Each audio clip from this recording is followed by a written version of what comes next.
राजेश अपनी भाभी नीलम का लाडला था। नीलम भी राजेश को अपने बेटी की तरह प्यार करती थी। राजेश, लखनऊ वाले मामा जी ने तुम्हारे लिए एक बहुत अच्छा रिश्ता बताया है। लड़की बहुत अच्छी है, अब तुम शादी कर लो। अरे नहीं भाभी, शादी तो बर्बादी है। भला तुम्हारे हाथों के खाने में जो स्वाद है वो किसी और के हाथों में कहाँ। मुझे अभी शादी नहीं करनी भाभी। राजेश की ना नुकुर करने के बावजूद घर वाले उसकी शादी करवा देते हैं, लेकिन फिर भी राजेश अपनी भाभी का पल्लू नहीं छोड़ता। वो अपनी पत्नी को बिल्कुल तवज्जो नहीं देता था।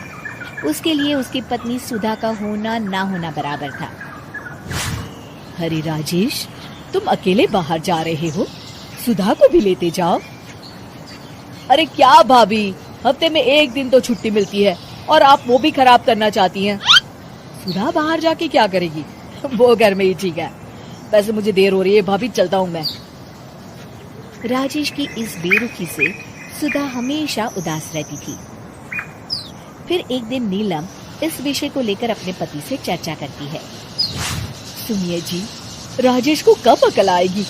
वो तो सुधा की बिल्कुल कदर ही नहीं करता। अब आप ही बताइए, ऐसे कैसे चलेगा? तुम ठीक कहती हो, राजेश को सही रास्ते पर लाना ही पड़ेगा। चलो मैं तुम्हें एक उपाय बताता हूँ। फिर 2 दिन के बाद नीलम बाजार से खरीदारी करके घर लौटती है। ये लीजिए माँ जी, मैं आपके लिए नई साड़ी लेकर आई हूँ। बबलू, ये तुम्हारे लिए। नीलम सबके लिए कुछ न कुछ लेकर आती है। भाभी, आप मेरे लिए कुछ नहीं लेकर आई क्या? अरे राजेश, तुम क्या समझते हो, मैंने कोई बैंक खोल रखा है या फिर घर के आंगन में पैसों का पेड़ लगा रखा है? तुम हर बात के लिए मुझसे उम्मीद क्यों रखते हो? अब बड़े हो गए हो, अच्छा कमाते हो। क्या भाभी, मैं तो बस। अरे बस भी करो, तुम्हारी ये बच्चे जैसी नासमझ बातें सुनने के लिए मेरे पास बिल्कुल वक्त नहीं है। नीलम राजेश को झिड़क कर वहाँ से चली जाती है। राजेश अचानक अपनी भाभी का ये रूप देख असमंजस में पड़ जाता है। फिर एक दिन नीलम रसोई घर में खाना बना रही होती है कि तभी राजेश वहाँ आता है। भाभी, आज मैंने अपने बॉस से वादा किया है कि उनके लिए आपके हाथों का बना गाजर का हलवा लेकर आऊंगा। आपके हाथ से बने गाजर के हलवे में तो जादू है, जादू। मेरे बॉस तारीफ करते नहीं थकते। प्लीज अब जल्दी से बना दीजिए ना भाभी। नीलम राजेश के ऊपर भड़क जाती है। तुम्हारा दिमाग खराब है क्या? आखिर तुम मुझे समझते क्या हो? इस घर की नौकरानी? जब देखो तब फरमाइश करते रहते हो, भाभी ये बना दो, भाभी वो बना दो।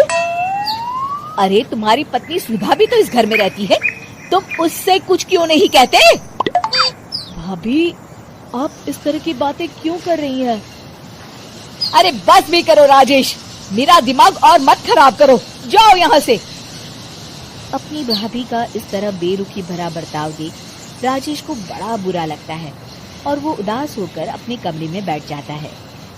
तभी उसकी पत्नी सुधा वहाँ आती है। क्या हुआ जी, आप इस तरह उदास क्यों बैठे हैं?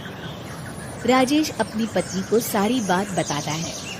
राजेश की बात सुनकर सुधा मुस्कुरा के कहती है, बस इतनी सी बात। चलिए जी, मैं आपके बॉस के लिए गाजर का हलवा बना देती हूँ। अरे छोड़ो, तुमसे नहीं हो पाएगा, रहने दो। आप तो बस देखते जाइए जी, अभी आती हूँ मैं। थोड़ी देर के बाद सुधा हलवा बना के राजेश को देती है। फिर राजेश अपने ऑफिस चला जाता है। शाम को जब राजेश घर आता है तो खुशी के मारे अपनी पत्नी सुधा को गले लगा लेता है। अरे वाह सुधा, तुमने तो कमाल कर दिया। सच में क्या स्वादिष्ट हलवा था।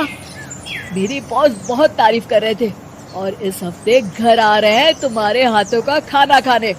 और इतना ही नहीं, उन्होंने मेरा प्रमोशन भी कर दिया है। सच? हाँ, मुझे माफ कर दो सुधा, आज तक मैं तुमसे गैरों की तरफ पेश आता रहा।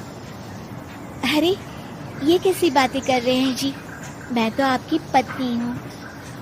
धीरे धीरे राजेश अपनी पत्नी के साथ पूरी तरह घुल मिल जाता है। और अपना ज्यादातर समय सुधा के साथ बिताने लगता है और उसकी हर छोटी मोटी जरूरतों का ख्याल भी रखता है। ये देख राजेश के भैया और भाभी बहुत खुश होते हैं। फिर एक दिन राजेश और सुधा बाहर से घूम कर आते हैं। राजेश, सुधा के प्रति तुम अपनी जिम्मेदारी समझो, इसीलिए मैंने तुम्हारे साथ ऐसा बर्ताव किया था। अगर तुम्हें मेरी किसी बात का बुरा लगा हो तो मुझे माफ कर देना। अरे अरे भाभी, ये क्या कह रही हैं? मैं जानता हूँ आप तो मेरे लिए हमेशा अच्छा ही सोचोगी। आखिर आप वर्ल्ड की बेस्ट भाभी जो है। इसे कहते हैं अंत भला तो सब भला।